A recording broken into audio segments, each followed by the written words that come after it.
Hello student, we continue the chapter magnetic effect of the electric current. In this video, we study about the electromagnetic inductions. In previous video, we discuss on the electric motor. बच्चों मैंने electric magnetic effect of the electric current के इस video में हम लोग बात करेंगे electromagnetic induction में।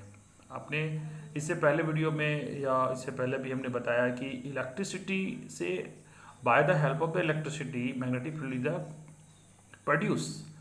तो that is the one word come from the minds of the Michael Faraday कि why magnet not produce the electricity. जब इलेक्ट्रिसिटी से हम मैग्नेट उत्पन्न कर सकते हैं तो मैग्नेटिज्म से इलेक्ट्रिसिटी क्यों नहीं पैदा कर सकते हैं। तो इसी पर उन्होंने बहुत अच्छा वो कहने का मतलब है दैट इज़ कि 1931 में Michael Faraday made the important breakthrough the discover of the law movie हम लोग magnet of the generate electricity. और आज जो हम लोग बात करते हैं कि इलेक्ट्रिसिटी का यानी कहा भी जाता है कि इफ़ द नो फैराडे तो नो इलेक्ट्रिसिटी। अगर आज फैराडे का दिन है कि आज इलेक्ट्रिसिटी इतना जो जनरेट कर पा रहे हैं उन्हीं का डिस्कवर किया हुआ पर है। तो आज हम इस चैप्टर में वीडियो में बात करेंगे इलेक्ट्रोमैग्नेटिक इंडक्शन के बारे में। Let us start.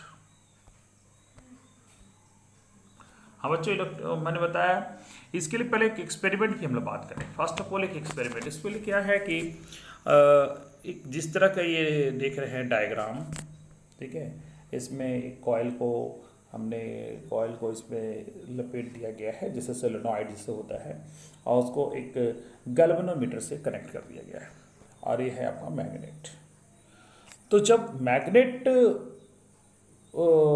Come to contact of this coil there are some deflections in the seen in the galvanometer, that is the so that कि magnetism also affected या also produce the electricity। यानी कि that means कि ये जो technique जो आया यानी कहने का मतलब ये जो मैग्नेट की वजह से जो ये गैल्वेनोमीटर में डिफ्लेक्शन हो रहा है, तो इसी को यानी कहने का मतलब है इसी चीज़ को आगे चल के इलेक्ट्रिसिटी जो आज हमारे जनरेट हो रहा है, सारा कुछ बस यही बात है, या तो मैग्नेट या तो कॉइल को घुमाइए इलेक्ट्रिसिटी प्रोड्यूस होगा। यानी कहने का मतलब ये जो है ये जो रूल्स रेगुलेशन दिए थे फैराडे, ये पहले गैल्वेनोमीटर के बारे में जरा कुछ समझ ले। पहले इसमें दिया है बुक्स में, तो गैल्वेनोमीटर जो instrument that detect the presence of electric current circuit the current the pointed the remain zero for the zero current flow through it. It can be deflected either left or right of the zero mark depending on the direction of the current। यानी कहने का मतलब इस पे जो हम लोग ये जो मैग्नेट लाते हैं तो ये जो डिफ्लेक्ट कर रहा है, तो दैट मीन्स कि ये the magnet bye the help of the magnet produce electricity. यानी कि इलेक्ट्रिसिटी यानी कि प्रोड्यूस हो रहा है, क्योंकि गैल्वेनोमीटर इलेक्ट्रिसिटी को शो करता है, तो इलेक्ट्रिक करंट को शो करता है, that is the so that the magnet produce the electricity.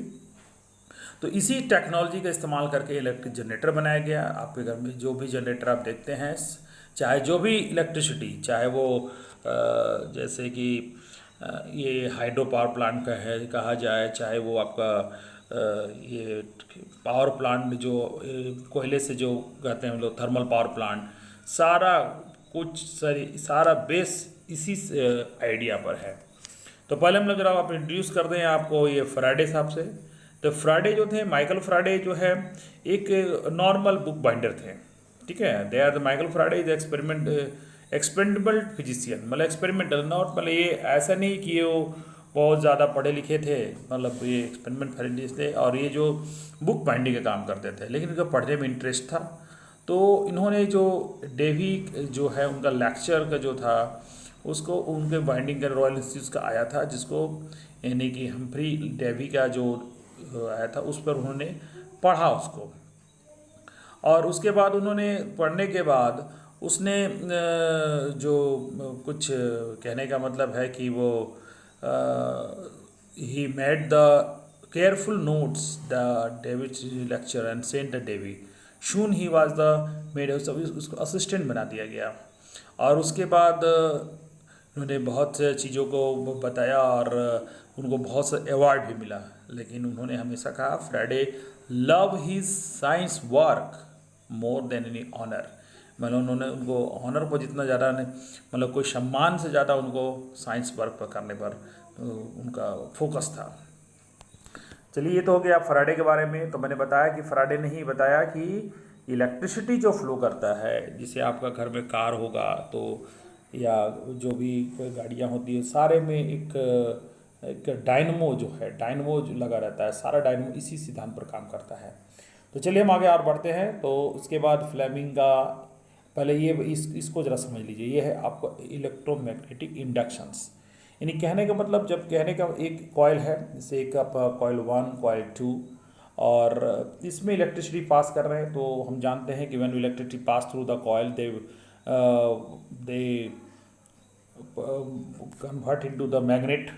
और हमने बताया इससे पहले भी कि इलेक्ट्रोमैग्नेटिक इंडक्शन का मतलब क्या हुआ, मैग्नेट जाने पर जो लाइन डिफ्लेक्टेड करता है, यानी इलेक्ट्रोमैग्नेट से फ्लैश से जो इलेक्ट्रिसिटी पैदा हो, इलेक्ट्रोमैग्नेटिक इंडक्शंस कहते हैं। तो ये जो यहाँ पर हुआ, वहाँ पर तो यहाँ तो मैंने परमानेंट मैग्नेट की बात की, ठीक है। ये तो परमानेंट मैग्नेट जो था जिसमें मैंने बात किया, उसके बगल में मैग्नेट। यहाँ पर जो है, जो हम लोग टेम्प्रोरी मैग्नेट बनाते हैं, जिसमें क्या होता है, इलेक्ट्रिसिटी पास किया तो ये कॉयल 1 मैग्नेट बन गया। इस मैग्नेट की वजह से ये कॉयल में क्या हुआ, करंट पैदा हुआ। और जो, तो इसको हम लोग ही कहते हैं इलेक्ट्रोमैग्नेटिक इंडक्शन। ये by the magnet the electricity produce, that the process is called electromagnetic induction. से कहने मतलब जो ये कर, दैट मीन्स कि इसको हम लोग एक अच्छे शब्द में जो आपको बुक्स में किया गया है, magnetic field line is the secondary coil that cause the induction of electric current induce it. This process by which changing the magnetic field in conductor induce the current another conductor is called electromagnetic induction. In the practicals, it can be current of the coil moving magnetic field, changing the magnetic field around it. Conventional most situations the move the coil of the magnetic field. हम लोग ज़्यादातर चीज़ों में हम लोग magnetic field को ही हम लोग क्या करते हैं, घुमाते हैं। तो उसके आधार पर फ्लेमिंग ने रूल्स दिया कि व्हेन बी स्ट्रेचेस द, मैंने क्या मतलब, अगर हम लोग ये जो आपका जो एक थंब है, stretched the thumb finger and middle finger the right hands की बात कर रहे हैं, परपेंडिकुलर टू ईच अदर। तो इसका जो, अगर ये जो आपका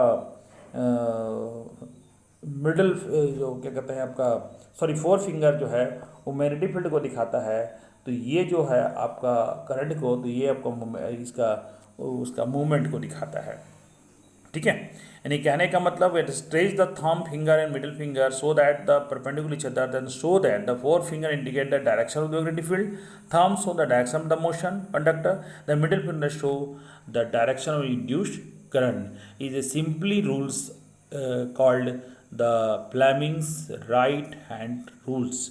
इसी को हम लोग कहते हैं राइट हैंड्स रूल्स।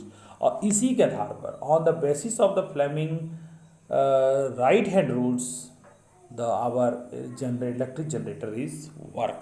तो अब लोग हम स्टार्ट करते हैं इलेक्ट्रिक जनरेटर के बारे में। इलेक्ट्रिक जनरेटर कैसे वर्क करता है। तो जस्ट जैसे कि आपको मैंने बताया था इलेक्ट्रिक मोटर, उसी में उसमें था कि करंट देते थे तो वो मैकेनिकल, वो that the convert the electric energy तो मैकेनिकल एनर्जी। यहाँ पर mechanical energy convert into electric energy. तो इसमें क्या होता है कि हम लोग इसमें पहले इसमें कंपोनेंट पर देखिए बच्चों, इसमें बहुत गौर से देखिएगा, एग्जामिनेशंस में आपको इसका फिगर और एक एक पॉइंट के बारे में आता है। तो देखिए इसमें तो नॉर्थ पोल साउथ पोल तो समझ रहे हैं, ये मैग्नेट हुआ, और ये जो ABCD जो है ये तो कॉइल हुआ, जो आर्मेचर कहते हैं। इसमें B1 B2 R1 R2, ठीक है। ये जो आपका जो B1 B2 ये जो होता है 2 सेट स्टेशनरी बुश होता है। बुश आप कभी अगर कोई दुकान वेल्डिंग की दुकान में जाइएगा तो देखिएगा कार्बन बुश होता है। और R1 R2 the ring respective the 2 rings attach to the axle, और axle is the mechanical rotation for the outside of the rotation the magnetic field, ठीक है। तो when axle of the 2 rings the rotate then AB move, यानी जैसे हम लोग करेंगे इसको जैसे एक्सल से, जैसे इसको इस एक्सल में से ही ये आपका कॉयल अटैच होता है। तो जैसे ही एक्सल को मूव करते हैं तो कॉयल मूवमेंट करेगा, ये अप या डाउन जो हम लोग करते हैं, तो जिसकी वजह से मैग्नेटिक फील्ड से जब वो कॉयल अप एंड डाउन होगा तब क्या होता है कि the ABCD rotate clockwise the arrangement by applying the Fleming right hand rule, induce current set up this arm AB and CD, thus induced current flow through the ABCD directions. If the large number of turn the coil generate each turn added to large current through the coil. This means current the external circuit to B1 B2. ठीक है, B1 B2 से वो electricity वो बाहर जाता है। As of the half of the rotation of the CD move the AB move down. As a result, direction of induced current both of the arm change. This rise the induced net current DCBA, पहले ABCD होता है, अब उसके बाद DCBA हो जाता है। ठीक है, और this the every half rotation polarity current of the respectively arm change, such current will be change direction। इसलिए ये जो करंट जो होता है वो डायरेक्शन हमेशा चेंज होता है। इसी को हम लोग कहते हैं अल्टरनेट करंट, इसी को हम लोग कहते हैं AC। This is called AC generator. ठीक है, और that is on the basis of this the AC generator is the work. यानी कहने का मतलब होता है जो उसमें मूवमेंट खाली कराना, यानी कहने का मतलब देखिए जितने भी इलेक्ट्रिसिटी प्रोड्यूस होता है सारा में यही वर्क होता है। हम लोग मोटर को मतलब किसी भी तरीके से उसको घुमाने का मैकेनिकल थ्रू से उसको हम लोग इलेक्ट्रिसिटी पैदा करते हैं इस डिवाइस में। अब ये जो DC जो होता है, जो डायरेक्ट करंट कहते हैं, उसमें डायरेक्शन चेंज नहीं होता है। The difference with direct and current, that is the current always flow the one direction, where the alternate current reverse direction periodically. Most of the station जो हमारे देश में जो AC चल रहा है in India, AC direction after 1/100, यानी 1 second का 100वां भाग से होता है, उतना स्पीड से हम लोग उसको घुमाते हैं। और जिससे क्या होता है, इसका फ्रीक्वेंसी है 50 हर्ट्ज हमारे इंडिया में। और जो इलेक्ट्रिसिटी जो आपका AC करंट प्रोड्यूस होता है। ठीक है, और सबसे AC में सबसे बड़ी खासियत है कि ये लॉन्ग दूर तक जाने पर इसका एनर्जी का लॉस नहीं होता है। तो बच्चों आपने जाना कि कैसे ये फ्लेमिंग का राइट हैंड रूल्स पर काम करता है। इस पर जो होता है कि मैकेनिकल के थ्रू जो जब इसको कॉइल को घुमाते हैं तो इसके अंदर जो करंट प्रोड्यूस होता है। ठीक है, क्योंकि वो अब जो मैंने बताया कि मैग्नेट, जब भी मैग्नेट के बीच में जो कॉइल घुमाया जाता है तो इलेक्ट्रिसिटी प्रोड्यूस होता है। यानी कि यहाँ मैग्नेट, वहाँ पर पहले शुरुआत पर वो मैंने बताया था कि मैग्नेट इलेक्ट्रिक फील्ड से कैसे मैग्नेटिक फील्ड उत्पन्न होता है, और यहाँ मैग्नेटिक फील्ड से इलेक्ट्रिसिटी प्रोड्यूस हो रहा है। तो इस तरह से ये AC करंट प्रोड्यूस होता है। ठीक है, अब आते हैं डोमेस्टिक सर्किट में। तो डोमेस्टिक सर्किट में बच्चों तुम देखे होंगे कि डोमेस्टिक सर्किट में हम लोग क्या करते हैं कि हमारे जितने भी जो वायर होते हैं वो उसको हम लोग 2-3 कलर का इस्तेमाल करते हैं ज़्यादातर। एक होता है आपका जिसको लाइव वायर कहते हैं ज़्यादा पॉजिटिव, और एक होता है जो ब्लैक कलर के ज़्यादा इस्तेमाल करते हैं उसको हम लोग कहते हैं नेगेटिव, और ग्रीन कलर का इस्तेमाल करते हैं वो अर्थिंग के लिए तार। 3 तरह का तार इस्तेमाल करना भी चाहिए। बहुत लोग पैसे बचाने के चलते एक कॉइल में ही सारा वायरिंग कर देते हैं, लेकिन बाद में बहुत दिक्कत होता है, क्योंकि वायरिंग करने के लिए हमेशा कलरफुल वायरिंग करना चाहिए। क्योंकि कलरफुल मतलब वहाँ डिजाइन बनाना नहीं होता है। उससे क्या होता है कि चूँकि आपका रेड सिग्नल से रेड कलर को अगर उसको लाइन में जोड़ते हैं तो हमको पता चल जाता है कि वो उसमें मेन लाइन है, और ब्लैक कलर को अगर हम लोग न्यूट्रल में करते हैं तो वो दिखता है कि वो नेगेटिव टर्मिनल है, और ग्रीन को तो अर्थ में रखते हैं। ठीक है, उसके बाद जो हम लोग जो घर में जो उसके बाद वो हमारा जो मेन सप्लाई होता है उसको पहले मीटर में डालते हैं, मीटर के बाद उसको डिस्ट्रीब्यूट करते हैं हमारे घर में। और उसमें भी जो अप्लाइंसेस के आधार पर 15 एम्पियर और 5 एम्पियर के 2 भागों में हम लोग सर्किट को डिवाइड करते हैं। 15 एम्पियर में हाई वोल्टेज जैसे फ्रिज हो गया, AC हुआ, उस पर वर्क करेगा। और 5 एम्पियर में जो हमारे घर में जो फैन और उसके बाद मिक्सर, प्रेस, ये सब जो है, टोस्टर, ये सब को इस्तेमाल करने के लिए हम लोग इसमें करते हैं। और हमें ये बात इंश्योर होना चाहिए कि जो कहीं भी लीक नहीं होना चाहिए, मतलब कहीं भी उसका लूज कनेक्शन नहीं होना चाहिए, ठीक है, जिससे इलेक्ट्रिक शॉक होने का खतरा होता है। और उसके बाद फिर एक अर्थिंग जो होता है, मैं बोला हूँ कि अर्थिंग जरूर करना चाहिए, जिससे क्या है कि अगर किसी कारण से अप्लाइंसेस में जो आपके इलेक्ट्रिसिटी गलती से अगर आ गया तो आपको शॉक नहीं लगेगा। उसके बाद एक फ्यूज़ का भी व्यवस्था जो हमको रखना चाहिए, ठीक है। तो जिसमें हम लोग उसके करने से क्या है कि फ्यूज़ जो है प्रोवाइड करता है हमारा कि किसी कारण से अगर अप्लाई ज़्यादा हाई वोल्टेज आ गया, ओवरलोडिंग हो गया, तो वो उस सर्किट को ब्रेक करके कहने का मतलब है कि इलेक्ट्रिक करंट को फ्लो करना बंद कर देता है। और जो ज़्यादातर शॉर्ट सर्किट जिसमें होता है, इसको उस समय में इसका बहुत ज़्यादा वर्क होता है, ठीक है। और एक बात और भी है, आजकल के डेट में बहुत सा फ्यूज़ की जगह एमसीबी के इस्तेमाल करना बहुत फ़ायदेमंद होता है।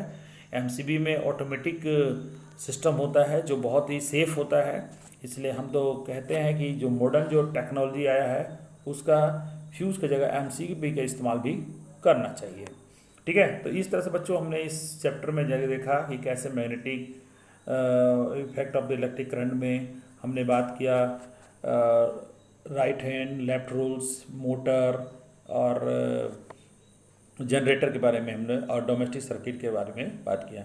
उम्मीद करते हैं कि इस वीडियो से आप लोगों को बहुत फ़ायदा होगा, और अगर बच्चे को दिक्कत हो रही है समझने में तो हमें ज़रूर कॉल करेंगे। Okay, thank you.